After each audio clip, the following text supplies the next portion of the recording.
The sad story behind the naked man on the Oscar stage. To this day, the naked man on stage is still referred to as one of the craziest moments in the history of the Oscars. In 1974, when host David Niven was preparing to invite star Elizabeth Taylor to the stage at the 46th Academy Awards to announce the winner of the most important award, Best Picture, a naked man stepped out from the left side of the stage, making a V pose, gliding behind Mr. Niven before running into the wings. The unexpected situation left the audience stunned for a moment and then burst into laughter. To lighten the mood, Niven joked, "Isn't it amusing to think that this might be the only laugh this man gets in his life when he undresses and exposes his flaws?" After that, the awards ceremony continued. Elizabeth Taylor named the production The Sting by producer Michael Phillips as the winner. However, the beauty Cleopatra at that time was still not revived by the previous incident. She was completely shocked by a naked man.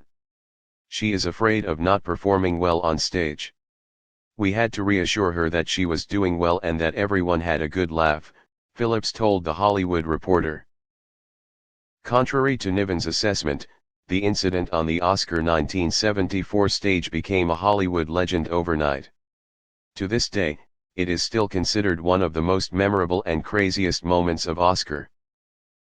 However, it is this popularity that raises the suspicion that the award ceremony organizers staged the whole incident. Robert Metzler, an Oscars business manager and troubleshooter, told the Los Angeles Times in 1993, "I don't think it was an incident. My wife was backstage trying on outfits, and David Niven borrowed her pen when we met in the hallway. She gave it to him and he sat down on a step, writing his comment about the man's omission. He also told my wife that he was very pleased with what he wrote. It was about 2 hours before the uproar on stage happened." Another basis for the suspicion of staging is that the naked man, after messing up the most prestigious film awards ceremony in the world, was not arrested, but also leisurely dressed and gave interviews to the media. "People should not be ashamed to be naked in public.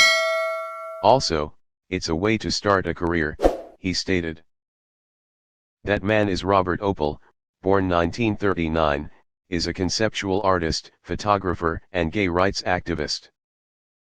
The Oscars isn't the first time Opel has gone nude. He once appeared naked at several meetings of the Los Angeles City Council to protest the ban on nudity on beaches in the area. He was also active in the gay liberation movement. He also signed on as a part-time photographer for the gay newspaper The Advocate. After the 46th Academy Awards, Opel went from unknown to famous both inside and outside the art world. He was invited to many TV shows and events in Hollywood. In 1978, Opel founded Feyway Studios in San Francisco. It was America's first openly gay art gallery. Here he welcomes controversial, avant-garde works. He was also an early supporter of the later famous photographer Robert Mapplethorpe and Tom of Finland, one of the gay painters who influenced LGBT culture in the late 20th century. Unfortunately, Opel's career did not last long.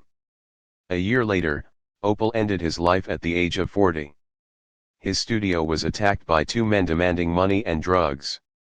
They tied Opel and two friends in the back room and shot him dead. The killer who killed Opel and his accomplices was arrested on July 10 of the same year while trying to flee to Miami. 30 years later, Opel's grandson, Robert Opel, revealed that his uncle dropped a P in his last name to save the family from being scandalized by his actions. "He hugged me once, but then he was murdered the same year I was born," Opel said. Robert Opel filmed a documentary called Uncle Bob, released in 2010, about the life and death of Opel. The grandson suspects the murder may be more than a simple robbery even though there is no proof. Opel contacted the killers in prison and the two agreed to appear in the nephew's film. However, prison authorities disagree. In 2014, Opel's nephew held a tribute to Opel's work at an art gallery in Hollywood.